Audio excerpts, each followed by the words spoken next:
अस्सलामुअलैकुम, मुझे फसी खान कहते हैं और आप देख रहे हैं यूट्यूब चैनल फसी दुबई। अब सब लोगों को अपने चैनल पे एक नई वीडियो के साथ वेलकम करता हूं।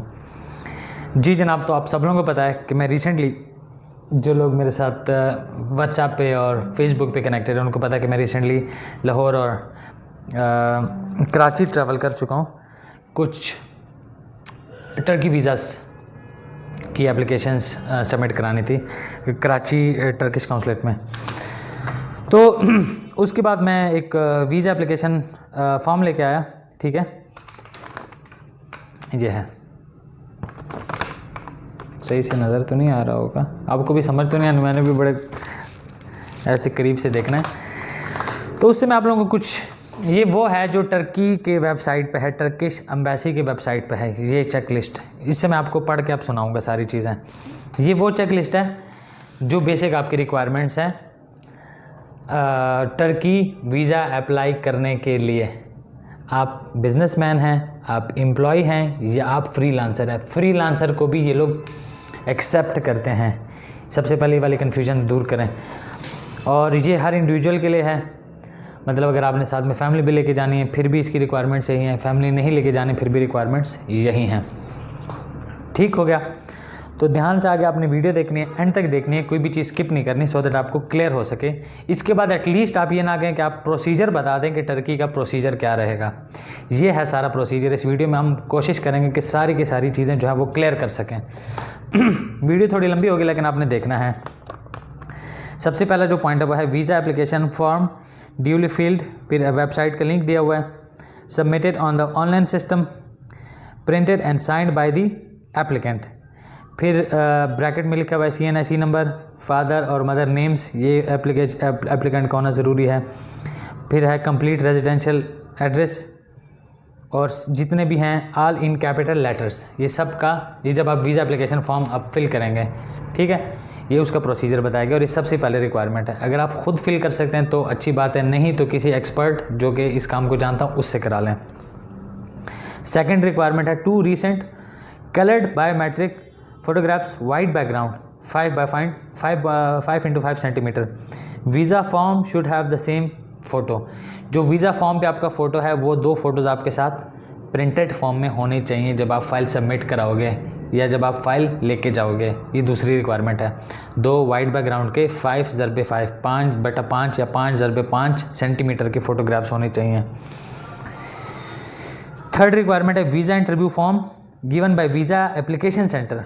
वीज़ा इंटरव्यू फॉर्म जब आप ये सारी चीज़ें लेके जाओगे JRS के ऑफिस, वीज़ा एप्लीकेशन सेंटर में जब आप जाओगे वहाँ पे एक फॉर्म मिलेगा, ठीक है। वो उसका आपका वीज़ा एप्लीकेशन के लिए उसका होना भी ज़रूरी है। फिर है रिक्वेस्ट लेटर, उसमें ब्रैकेट में लिखा हुआ है cover letter signed by the applicant. Request letter, आप कवर लेटर बताओगे कितने दिनों के लिए जा रहा हूँ, क्यों जा रहा हूँ, क्या करता हूँ और वापस क्यों आऊँगा, इस तरीके से इस पेपर और इस लेटर का होना ज़रूरी है। ये कौन सी रिक्वायरमेंट थी? 1 2 3 4, ये 4th रिक्वायरमेंट थी, ठीक है। फिर है passport travel document valid for at least 6 months along with copies of the recent and old passports, ठीक है। If lost attested police report and its English translation. Okay जी, पासपोर्ट आपका ओरिजिनल फॉर्म में, जिसको ट्रैवल डॉक्यूमेंट भी बोलते हैं, और उसकी 6 months की वैलिडिटी हो, ये चीज़ चाहिए। और अगर आपका पुराना, और उसकी कॉपीज़ भी चाहिए, मतलब जो नया फ्रेश पासपोर्ट है। और अगर आपके पुराना कोई 1 या 2 पासपोर्ट है उनकी कॉपीज़ भी चाहिए। और अगर वो गुम हो चुके हैं तो उनकी पुलिस रिपोर्ट और उसकी इंग्लिश की ट्रांसलेशन ये फिर चाहिए, अगर गुम हो चुका है। अगर नहीं गुम हो चुका, आपके पास उसकी कॉपीज़ हैं तो वेल एंड गुड, आप उसकी कॉपीज़ अटैच करेंगे। ये भी रिक्वायरमेंट है अगर आपका पुराना पासपोर्ट है कोई। फिर है 6th रिक्वायरमेंट है travel health insurance certificate coverage of €30,000 US, $50,000 and period of stay in Turkey and the repatriation costs as well। मतलब ये ट्रैवल इंश्योरेंस है, ये आप जिसको भी कहेंगे वो आपको करके दे दे, क्योंकि आप खुद अगर ऑनलाइन भी करना चाहते तो इसकी कवरिंग कॉस्ट इतनी होनी चाहिए। फिर है polio vaccination certificate from the government hospital या किसी लेबॉर्ट्री से। ज़्यादातर गवर्नमेंट हॉस्पिटल से बंदा कराता है। अच्छा, अब ये 1 साल से ज़्यादा पुराना नहीं होना चाहिए। मतलब अगर आपका 1 साल पहले का है, अगर वो उसके अंदर का है तो वो भी आपका चलेगा, और इसकी भी रिक्वायरमेंट है। फिर है copy of flight reservation booking travel gap must be 17 days from the date of submission at the visa application centre. जो आपकी ट्रैवल बुकिंग है, ट्रैवल रिजर्वेशन है, वो कम से कम 18 दिनों बाद क्यों नहीं चाहिए, 19 दिनों बाद क्यों नहीं चाहिए, 20 दिनों बाद क्यों नहीं चाहिए, वीज़ा एप्लीकेशन सेंटर में जब आप डॉक्यूमेंट सबमिट करेंगे उससे बाद, क्योंकि इतने टाइम वीज़ा आने में लगता है। फिर है copy of the hotel reservation, bracket में लिखा हुआ है रिजर्वेशन ओनली, या फिर आपको इन्विटेशन लेटर चाहिए होगा जब आप टर्की जा रहे हैं वहाँ से। फिर है फैमिली रजिस्ट्रेशन सर्टिफिकेट या मैरिज रजिस्ट्रेशन सर्टिफिकेट, ठीक है, दोनों चाहिए। अगर आप फैमिली के साथ जा रहे हैं तो आप मैरिज रिलेशनशिप या FRC भी कराएंगे, इंडिविजुअल जाएंगे तो भी आपको FRC मस्ट है।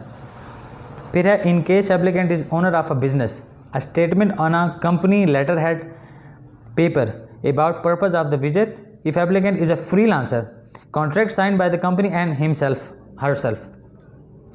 अगर आप बिजनेस मैन हैं तो आपका लेटर हेड पे एक आपका क्या बोलते हैं स्टेटमेंट होना चाहिए कि आपका जाने का पर्पस क्या है, विजिट क्या है, विजिट किस लिए कर रहे हो, जिसमें आपने बताने होते कि मैं यहाँ घूमना चाहता हूँ, यहाँ घूमना चाहता हूँ, थोड़ा सा इस तरह का एक्सप्लेन करते हो। या अगर आप फ्रीलांसर हो तो फ्रीलांसर में आपका contract, if applicant is a freelancer, contract signed by the company and himself, जो कॉन्ट्रैक्ट आपके कंपनी का साइन हुआ पड़ा है और आपका साइन हुआ पड़ा है उसकी कॉपी चाहिए होगी, कॉपी नहीं चाहिए होगी, वो चाहिए होगा फिर, ठीक है। फिर है in case applicant is an employ, a statement from employer mentioning title, salary, duration of the employment and purpose of the visit on a company letter head paper along with last 3 months salary, ठीक है, slips. आपका अगर आप employ हैं तो आपकी 3 months की salary, आपकी सैलरी क्या है वो आपके 3 months की सैलरी से क्लियर हो जाएगा।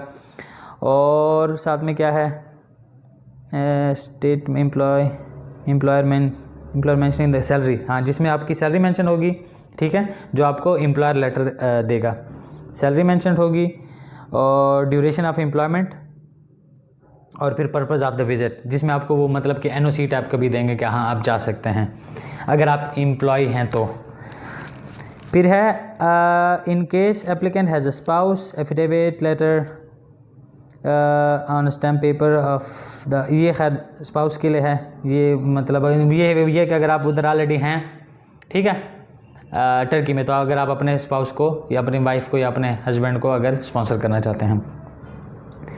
फिर जो इम्पोर्टेंट है वो ये वाला पॉइंट है, FBR/NTN/income/active taxpayer certificate for individual and company which are recently taken from the relevant tax offices, tax office, ठीक है। अब ये सबसे टेक्निकल पॉइंट है। FBR में जो आपका NTN बनता है वो अगर आप एक ऐसे बंदे से बनवाते हो जिसको वीज़ा एप्लीकेशन का नहीं पता, जिसको वीज़ा अप्लाई करने का प्रोसीजर नहीं पता, जिसको नहीं पता कि वीज़ा एप्लीकेशन सबमिट करते टाइम आपकी फ़ाइल किस टाइप की बनेगी, बिजनेसमैन की बनेगी, फ्रीलांस की बनेगी या एम्प्लॉय की बनेगी, ठीक है, तो वो मतलब वो गलत नहीं करके देगा, वो आपको एक NTN बना देगा, वो जनरल सा NTN होगा आपका फाइलर के लिए, ठीक है, कि आपका टैक्स ना कटता रहे। लेकिन अगर आपने टर्की वीज़ा के लिए अप्लाई करना है या उसके लिए NTN बनाना है तो बेटर ये है कि जिससे अगर आप फ़ाइल बनाते हैं या जिसका फ़ाइल बनाने का एक्सपीरियंस है उससे आप बनाएं, वो आपके फ़ाइल में गोशवारों में मॉडिफिकेशन कर सकता है, क्योंकि आपके गोशवारे भी जमा होते हैं और आपका एक्टिव टैक्स पेयर लिस्ट भी जमा होता है, ATL, ठीक है, कि आप वाकई में एक्टिव टैक्स पेयर हो, और आपका जो NTN है सर्टिफिकेशन इस टाइप की, ठीक है, ये भी लगती है। और लास्ट रिक्वायरमेंट है but not the least, bank account statement certificate for personal and company account along with original bank stamp statements of the last 3 months, they all should be signed and stamped. फिर ये bank statement आपकी 3 months की चाहिए और bank account maintenance certificate चाहिए, दोनों stamped और signed होने चाहिए जहाँ का आपका अकाउंट है, और आपका क्लोजिंग बैलेंस उन्होंने नहीं बताया, लेकिन क्लोजिंग बैलेंस हम बताते हैं, वो इसमें कोई मेंशनड नहीं है, ठीक है। ये सारी रिक्वायरमेंट्स हैं। फिर उसके बाद नीचे हैं वो फिर डिफरेंट है, हेल्थ और पर्पस, मतलब डिफरेंट ऑफिशियल लेवल के हैं। तो खैर मतलब क्लोजिंग बैलेंस हम बताते हैं कि 5 से 6 लाख का होना चाहिए, लेकिन ये चीज़ें हैं। अब इसमें आपने देखा कि कहीं पे कोई चैम्बर ऑफ कॉमर्स का जिक्र नहीं हुआ कि आपका चैम्बर ऑफ कॉमर्स का होना ज़रूरी है। मैं बार बार कह रहा हूँ, ये लिस्ट आप टर्की की वेबसाइट पे भी देख सकते हैं, ये वहाँ से डाउनलोडेड है, ठीक है। और ये वैलिड है टर्की कराची काउंसलेट के लिए, टर्की लाहौर काउंसलेट के लिए और टर्की इस्लामाबाद एम्बेसी के लिए, ठीक है। तीनों जगहों के लिए यही सेम चलती है और ये सेम रिक्वायरमेंट है। ये आप ख़ुद भी बना सकते हैं फ़ाइल, किसी पुराने बंदे से, किसी एक्सपर्ट से, किसी जो सेम फील्ड का बंदा होता है उससे बनाने का पर्पस क्या होता है कि वो आपकी फ़ाइल में कोई छोटी मोटी टेक्निकल गलती हो सकती है जो कि वो आपको हेल्प आउट कर देगा और आपकी फ़ाइल में मतलब उसके एक्सेप्टेंस के चांसेस ज़्यादा हो जाएंगे। आप अगर इस्लामाबाद में सबमिट कराना चाहते हैं, इस्लामाबाद भी सबमिट करा सकते हैं, लाहौर कराना चाहते हैं लाहौर भी करा सकते हैं, कराची कराना चाहते हैं कराची भी करा सकते हैं। उसके लिए कुछ टेक्निकल चीज़ें हैं, वो मैं इधर बता नहीं सकता वीडियो में, ठीक है, बट वो हम करके देते रहते हैं कि अगर आप पंजाब से हैं या KPK से हैं, अगर आप कराची से कराना चाहें तो कर सकते हैं। अब कराची और इस्लामाबाद और लाहौर वाले में फ़र्क क्या है? प्रोफेशनलिज्म का। जैरिस जो ऑफिसेज़ हैं, ऑफ कोर्स अब मैसी में तो आप जाते नहीं हो, जैरिस ऑफिस हैं जो उनके फ्रंट डेस्क मतलब जो ड्रॉप बॉक्स एजेंट्स हैं, ठीक, वो इतने अवेयर नहीं है, इतने एजुकेटेड नहीं है जो इस्लामाबाद वाले हैं या जो पंजाब वाले हैं। कराची वाले बहुत से विलेज, मैं रिसेंटली उनको विज़िट करके आया हूँ। मैं बाकी इनका पंजाब और ये जो इस्लामाबाद वाले साइड पे इनकी बुराई नहीं कर रहा, लेकिन मैं बता रहा हूँ कि इनको मतलब खुद इतना ज़्यादा पता नहीं होता कि क्या रिक्वायरमेंट्स हैं या क्या इनकी कंडीशंस हैं। ये जो चीज़ें मैंने बता दी, अगर ये आपकी फुल हैं और अगर ये आपकी कंप्लीट हैं तो आपको चांस ही नहीं है कि आपको वीज़ा ना लगा के दिया जाए। ये हो गई पहली बात। दूसरी बात जो सबसे इम्पॉर्टेंट है, सबसे इम्पॉर्टेंट तो सबसे जो बेसिक बात है वो है बैंक स्टेटमेंट। बैंक स्टेटमेंट आपकी अच्छी होनी चाहिए। दूसरी जो चीज़ है वो है NTN FBR, प्रॉपर तरीके से आपका गोशवारा बना हुआ हो। सही, गोशवारे में आपकी क्या इनकम स्टेटमेंट शो की गई, क्या इनकम शो की गई और क्या प्रोफाइल शो किया गया, और बैंक स्टेटमेंट में आपका कुछ और शो हो रहा है, और जो फाइल बनी है जिसमें आपने कवर लेटर बनाया हुआ है, जिसमें आपको बिजनेसमैन या एम्प्लॉय शो किया हुआ है, वो कुछ और बता रहा है, तो ज़्यादातर फाइल इस बेस पे रिजेक्ट होती है। अगर इन 3 जगहों पे, बैंक स्टेटमेंट में, FBR में जो NTN है, और जो आपका बिज़नेस है या एम्प्लॉय है या फ्रीलांसिंग है, अगर ये 3 जगहों पे आपकी सिमिलैरिटीज़ आ रही हैं तो आपके फ़ाइल रिजेक्शन में 1% भी चांस नहीं होगा कि आपकी फ़ाइल रिजेक्ट की जाए, क्योंकि यार तुर्की का वीज़ा है, कोई अमेरिका का वीज़ा तो नहीं है। अब मैं आता हूँ उस बात की तरफ कि फ़ाइल में 3 टाइप की हैं जो आप पर्पसेस शो करा सकते हो। पर्पसेस नहीं मतलब पोजीशंस शो करा सकते हो। एक तो ये कि आप बिजनेसमैन हो, आप इस ऑफिस के मालिक हो, इस दुकान के मालिक हो, आप इस दुकान में नौकरी करते हो। ये दूसरी टाइप की फ़ाइल बन गई, ठीक है। एक, आप इस दुकान के मालिक हो, इस ऑफिस के मालिक हो, ये एक टाइप की फ़ाइल होती है और कवर लेटर इसका बनता है। दूसरा कवर लेटर बनता है कि आप इस दुकान में मुलाजमत करते हो, एम्प्लॉय हो।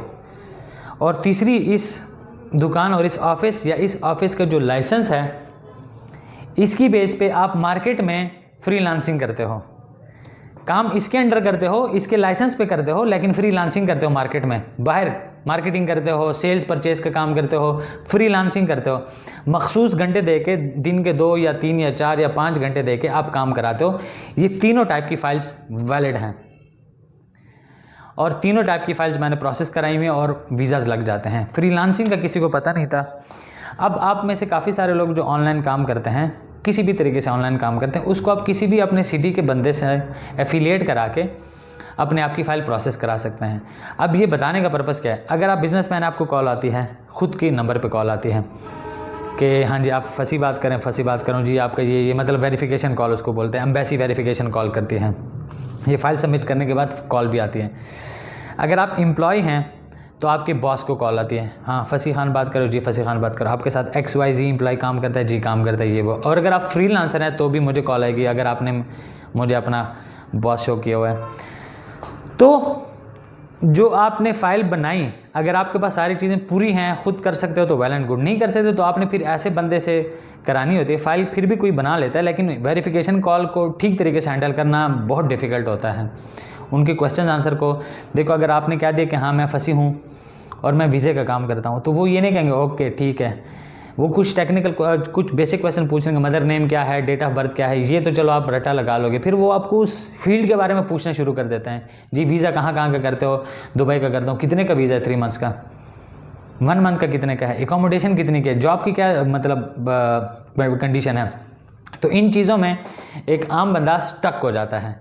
जैसे अगर किसी ने बता दिया मैं लैपटॉप्स का काम करता हूँ, वो लैपटॉप्स में आपसे टेक्निकलिटीज़ पूछ लेते हैं, रैम कितने लगती है, रोम कितने लगती है, कोर i3 की क्या प्राइसेस हैं, डेल की क्या है, HP की क्या है। तो वो एक टेक्निकल बंदा, और इस तरीके से अगर फाइल बनती है तो उसको आपने अंडरस्टैंड करना होता है, समझना होता है, सीखना होता है कि यार मैंने फ़ाइल में क्या क्या चीज़ें बतानी होती हैं। तो आई थिंक ये सारी चीज़ें क्लियर हो गई। हाँ, हम फाइल कितने में बना के देते हैं वो मैं आपको बता दूँ। हम फाइल बना के देते हैं 15,000 में। बैंक स्टेटमेंट आपके खुद की हम फाइल बना के देते हैं और आपकी वेरिफिकेशन करवाते हैं। वो फाइल में वेरिफिकेशन भी होती है, मतलब हमारे पास कॉल आती है, अगर आपके पास बंदा नहीं है तो हम उसको वेरीफाई करके यस भी करते हैं, और मतलब हम वैसे ही उसके बाद इंशाल्लाह वीज़ा लगा के दे देते। तो ये कुछ डिटेल्स थी, ये कुछ ऑप्शंस थे जो कि आप लोगों के साथ डिस्कस कर रहे थे, और ये कुछ नई चीज़ें थी। क्योंकि मुझे बार बार लोग कहते हैं, जब मैं फाइल बनाने को कहते हैं तो कहते हैं यार हाँ ई कॉमर्स, अपनी कॉमर्स चैम्बर ऑफ कॉमर्स नहीं करके दोगे? भाई वो उसकी रिक्वायरमेंट ही नहीं, क्यों करके दोगे? वो अगर आप लगाते हो वो आपका एक एक्स्ट्रा एज हो सकता है, लेकिन वो कोई बेसिक रिक्वायरमेंट नहीं है। या ये नहीं कि वो नहीं होगा तो आपका वीज़ा नहीं लगेगा, और ये भी नहीं कि वो होगा तो आपका वीज़ा हर हाल में लगेगा। नहीं, जो उनको चाहिए नहीं वो क्यों जोड़ोगे? जो उनकी रिक्वायरमेंट्स है, मतलब उनको चाहिए बकरी, आप उनको कहो नहीं आप हाथी ले लो, एक्स्ट्रा खर्चा अपना कराओ। नहीं, बकरी दे दो और अच्छी तरीके से बकरी दे दो, तो वही चीज़ है। तो फिर मिलते हैं किसी और टाइम एक और वीडियो के साथ। जाते जाते चैनल सब्सक्राइब करो, घंटा भी दबा दो और वीडियो लाइक करो, जिससे मुझे मोटिवेशन मिलते हैं। अल्लाह हाफिज़, बाय एंड टेक केयर।